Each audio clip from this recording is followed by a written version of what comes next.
Hi, beautiful people. Welcome back again to my channel. It's Mukbang o'clock. Yeah! So this is my first mukbang ever on YouTube.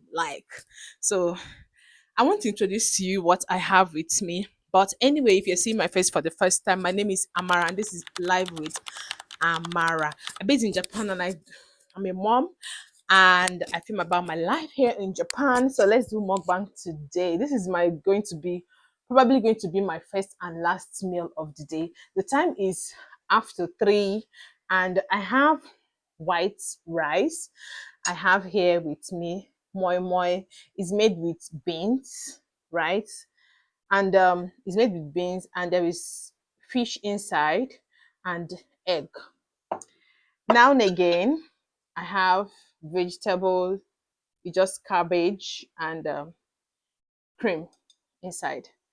I have my chicken stew and egg. There is no chicken available, so I really need to eat and do this mukbang. So after this intro, so let's do this video.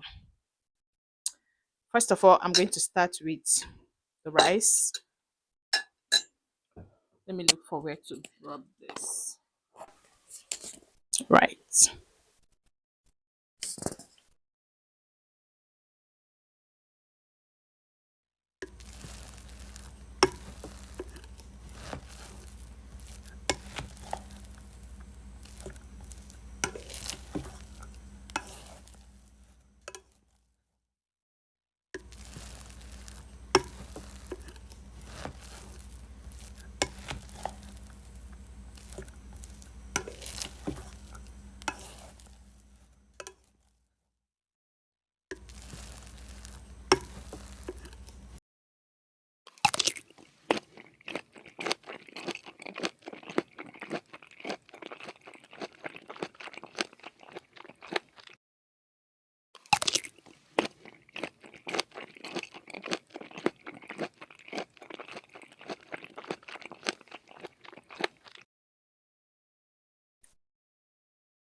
Mm.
Bye.